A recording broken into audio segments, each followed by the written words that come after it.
Hello प्यारे student, आप सभी का स्वागत है आपके अपने चैनल श्योर शॉर्ट मैथ में।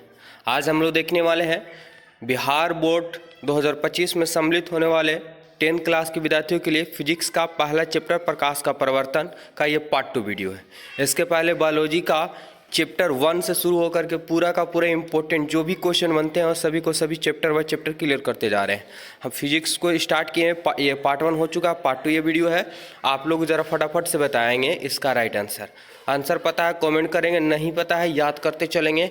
इससे बाहर आपको ऑब्जेक्टिव देखने को नहीं मिलेगा। नया चैनल है, इसी पे आप लोग का क्लास शुरू हुआ है। तो चलिए फटाफट से जवाब देने का प्रयास कीजिए। सवाल है पहला, यदि किसी बिंब यानी वस्तु का प्रतिबिंब आवर्धन ऋणात्मक, ध्यान देना आवर्धन होना चाहिए और कैसा होना चाहिए, ऋणात्मक हो, तो उस बिंब की प्रकृति क्या होगी ये पूछा गया है। तो ज़रा ध्यान से समझिएगा कि ऋणात्मक जैसे ही बोल देगा तो वास्तविक और उल्टा होता है। क्या होता है, वास्तविक और उल्टा प्रतिबिंब उसका बनेगा। ऑप्शन जो है ए इसका करेक्ट आंसर हो जाएगा। क्वेश्चन नंबर जो है अगला 16 नंबर क्वेश्चन क्या बोल रहा है, उत्तल दर्पण की फोकस दूरी क्या होगी। ध्यान देना होगा कि उत्तल दर्पण जैसे ही उत्तल बोल दिया तो हमेशा आंसर प्लस में होगा, तो माइनस वाला तो नहीं होगा। ठीक है, उत्तल दर्पण की फोकस दूरी क्या होगा, जिसकी वक्रता त्रिज्या 32 दिया, यानी आर का मान हमारे पास 32 सेमी है। एग्जाम में पक्का पूछा ही जाएगा। ठीक है, तो फोकस दूरी पूछा तो एफ बराबर आप लोग पढ़ चुके होंगे r/2, यानी 32/2 होगा तो कितना आएगा 16, लेकिन काचे में तो प्लस में, कि क्यों, क्योंकि उत्तल दर्पण है। ठीक है, तो ऑप्शन सी इसका करेक्ट आंसर हो जाएगा। चलिए आगे बढ़ते हैं। अगला सवाल क्या दिया हुआ है कि कौन सा दर्पण आमतौर पर वाहनों के पीछे देखने के दर्पण के रूप में प्रयोग किया जाता है। यानी साफ साफ कहने का मतलब हुआ कि कौन सा ऐसा दर्पण है जो वाहनों को पीछे यानी साइड मिरर जिसे बोला जाता है, कि वाहनों के पीछे देखने के दर्पण के रूप में प्रयोग किया जाता है। ये क्वेश्चन बार बार पूछा गया है, लेकिन यहाँ पे क्वेश्चन को क्या किया, खाली घुमा दिया गया है ताकि विद्यार्थी कन्फ्यूजन हो जाए। क्या समतल है, समतल का प्रयोग नहीं होगा। उत्तल है, अवतल या अवतल लेंस। तो ध्यान दीजिएगा कि उत्तल दर्पण का प्रयोग वाहनों के पीछे साइड मिरर के रूप में, यानी वाहनों के पीछे दर्पण के रूप में प्रयोग किया जाता है देखने के लिए वस्तुओं को। क्यों, क्योंकि किसी वस्तु का सीधा और वस्तु से छोटा प्रतिबिंब बनाता है।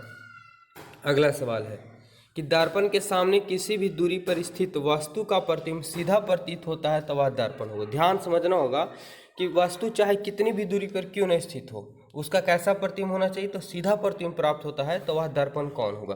क्या वह केवल समतल है या समतल या अथवा उत्तल है या केवल उत्तल है केवल अवतल है, क्या होगा राइट आंसर। ठीक है, तो जरा ध्यान देंगे, दर्पण के सामने किसी भी दूरी पर स्थित वस्तु का प्रतिबिंब सीधा प्रतीत हो, कैसा प्रतीत होना चाहिए, सीधा, वस्तु के बराबर नहीं बोला, सीधा प्रतिबिंब प्राप्त हो, तो वे केवल और केवल क्या है, उत्तल है। ठीक है, उत्तल है।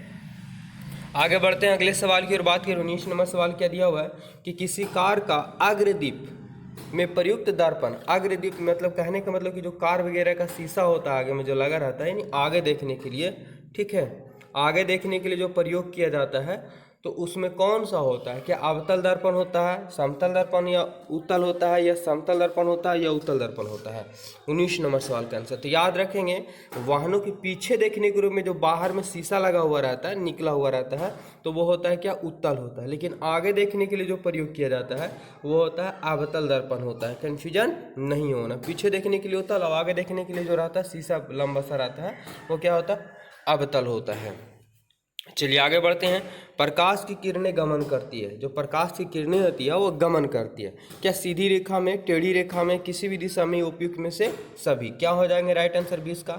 तो जरा ध्यान समझेगा कि प्रकाश हमेशा सीधी रेखा में गमन करती है, प्रकाश कभी तिरछी रेखा में गमन, जैसे एक टॉर्च से रोशनी मारेंगे तो एकदम सीधा जाएगा, ना कि नागिन डांस करते हुए जाएगा। ठीक है, तो हमेशा कहाँ जाती है, सीधी रेखा में गमन करती है। आगे बढ़ते हैं। अगला सवाल क्या है, ये भी सवाल आपको पूछा गया एग्जाम में है कि दाढ़ी बनाने में कौन सा दर्पण प्रयोग किया जाता है। यानी दाढ़ी जब बनाया जाता है तो सामने एक दर्पण लगा रहता है जिसमें अपना लोग चेहरा देखते हैं, तो वह कौन सा दर्पण होता है। क्या समतल होता है, उत्तल होता है, अवतल होता है, इनमें से कोई नहीं। क्या हो जाएगा राइट आंसर से बताना आप लोगों को। ठीक है, तो दाढ़ी बनाने में जो प्रयोग किया जाता है दर्पण का वो अवतल किया जाता है। अब यहाँ पे लेंस या दर्पण लगाता है तो कन्फ्यूजन, देखिए यहाँ सवाल में ही दर्पण दे दिया है तो कोई दिक्कत नहीं है, अवतल दर्पण हो जाएगा। आगे बढ़ते हैं। 22 नंबर सवाल क्या बोल रहा है कि समतल दर्पण की फोकस दूरी होती है। चलिए, समतल दर्पण की फोकस दूरी होती है, क्या अनंत होती है, शून्य होती है, 100 सेंटीमीटर या 50 सेंटीमीटर होती है। क्या होगा राइट आंसर? तो जरा ध्यान समझेंगे कि समतल दर्पण की फोकस दूरी क्या होती है? तो अनंत होती है। क्या होती है? अनंत होती है, याद रखना होगा। ठीक है, ऑप्शन ए इसका करेक्ट आंसर हो जाएगा। चलिए प्यारे विद्यार्थी, फटाफट से 23 नंबर सवाल पहुंच चुके हैं कि अवतल दर्पण के सामने वस्तु को रखा जाए। ठीक है, अवतल दर्पण के सामने वस्तु को रखा जाए ताकि प्रतिबिंब कैसा हो? तो उल्टा, वास्तविक और समान आकार का बने। तो कहाँ पे अवतल दर्पण में वस्तु को कहाँ पे रखा जाए कि वस्तु वास्तविक उल्टा भी बनना है, वास्तविक बनना है और वस्तु के आकार का समान बनना है। तो कहाँ रखा जाए? ध्रुव पे, अनंत पे, वक्रता केंद्र पे या फोकस पे? ये कई बार एग्जाम में देखने को मिल चुका है। ठीक है, तो ये है वक्रता केंद्र पे। ध्यान देंगे, ये ध्रुव होता है, ये वक्रता केंद्र हो गया। ठीक है, तो वक्रता केंद्र पे अगर कोई वस्तु रखा जाए तो दर्पण से टकराएगा और फोकस होते हुए फिर से नीचे की ओर आ जाता है। मतलब जितना बड़ा ऊपर था उतना ही बड़ा नीचे हो गया। तो ऊपर नीचे हो गया तो क्या हो जाएगा? उल्टा हो गया। अच्छा, नीचे बना तो कैसा बन जाएगा? वास्तविक हो जाएगा। और जितना बड़ा ऊपर वस्तु था उतना ही बड़ा नीचे हो गया। तो वक्रता केंद्र पे याद रखेंगे, क्वेश्चन आएगा देखने को। अगला सवाल क्या है? अभी तक आप लोग चैनल को सब्सक्राइब नहीं किए तो बिल्कुल सब्सक्राइब कीजिए और वीडियो को अपने ग्रुप में शेयर, दोस्तों के पास जरूर शेयर कीजिए, प्यार सपोर्ट कीजिए। आप लोग को एकदम एग्जाम होते होते साइंस का, सोशल साइंस और मैथ का ऑब्जेक्टिव क्लियर हो जाएगा। आपको असली नंबर जो आएगा ऑब्जेक्टिव की ही वजह से आएंगे। उत्तल दर्पण से बना काल्पनिक प्रतिबिंब होता है। उत्तल दर्पण से जो बना काल्पनिक प्रतिबिंब होता है वो कैसा होता है? सीधा एवं वर्धित होता है, उल्टा एवं वर्धित होता है, सीधा एवं हास्रित होता है, इनमें से कोई नहीं। 24 नंबर सवाल का आंसर। तो ध्यान देंगे, उत्तल है तो उत्तल में कभी उल्टा नहीं बनता है। ठीक है, तो उत्तल में कैसा बनेगा? सीधा बनेगा। ठीक है, और इससे बना काल्पनिक प्रतिबिंब कैसा होता है? तो आवर्धित होता है। ठीक है, ऑप्शन ए इसका करेक्ट आंसर हो जाएगा। चलिए आगे सवाल बढ़ते हैं 25 नंबर कि एक गोलीय दर्पण की फोकस दूरी 20 सेमी। ध्यान देंगे, फोकस दिया हुआ कितना? 20 सेमी दिया हुआ, प्लस दिया हुआ। क्यों? गोलीय दर्पण मतलब समझ जाइए कि उत्तल ही होगा। तो यह गोलीय दर्पण कैसा होगा? ठीक है, क्योंकि प्लस में दे दिया है, तो प्लस में दे दिया तो हमको क्या समझना कि उत्तल, और माइनस में रहेगा तो क्या समझना? अवतल समझ जाना है। कोई दिक्कत? चलिए ऑप्शन ए इसका करेक्ट आंसर। आगे बढ़ते हैं अगले सवाल की ओर कि अवतल दर्पण की फोकस दूरी होती है, कैसी होती है? अभी हम बार बार चिल्ला के आप लोग को बता रहे हैं कि अवतल दर्पण और उत्तल दर्पण। ठीक है, तो अवतल दर्पण की फोकस दूरी ऋणात्मक होती है, उत्तल दर्पण की फोकस दूरी धनात्मक होती है। आगे बढ़ते हैं अगले सवाल की ओर, और अगला सवाल देखेंगे क्या दिया हुआ है।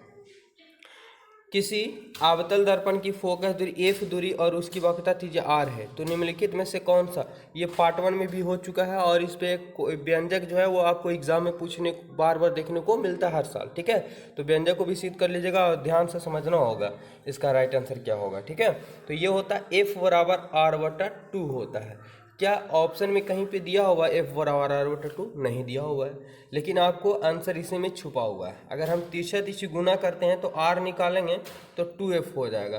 तो आर बराबर 2f कहाँ है? तो ऑप्शन बी है। इसलिए अब कन्फ्यूजन नहीं होना, बस याद रखना एफ बराबर क्या होता है? आर बटा 2, वहाँ से आर का मान निकालेंगे तो 2f हो जाएगा। आंसर करेक्ट आंसर बी हो जाएगा। ठीक है, चलिए आगे बढ़ते हैं अगले सवाल की ओर। अगला सवाल है कि दर्पण सूत्र है, एक होता है लेंस सूत्र, एक होता है दर्पण सूत्र। तो दर्पण सूत्र क्या होता है? 1/f बराबर 1/v और प्लस 1/u, ये हो गया दर्पण सूत्र।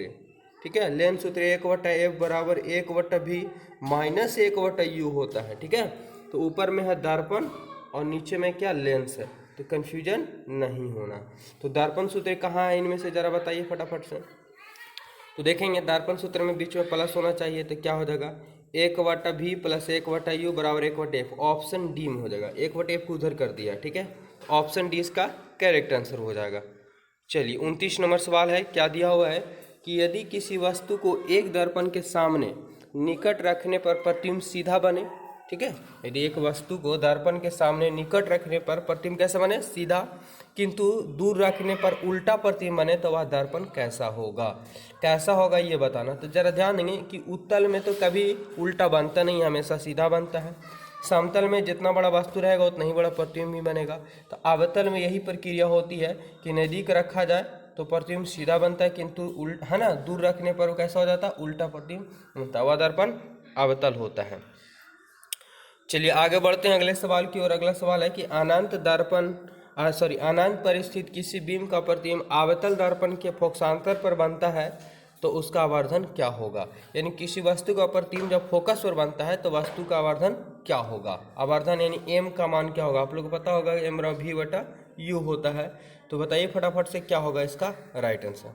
तो देखेंगे क्या दिया हुआ कि किसी अनंत पर स्थित किसी वस्तु का प्रतिबिंब अवतल दर्पण की फोकस और बनता है तो उसका आवर्धन m बराबर जो होता है वो 0 होता है। ठीक है, तो ये पार्ट 1 यानी आपका जो टोटल जो था इसमें 30 क्वेश्चन प्रकाश के परिवर्तन से छांटे थे, जो आपके जितने भी वीवी आए थे वो सभी के सभी इसमें क्लियर हो गया। इससे बाहर आपको एग्जाम में देखने को नहीं मिलेगा।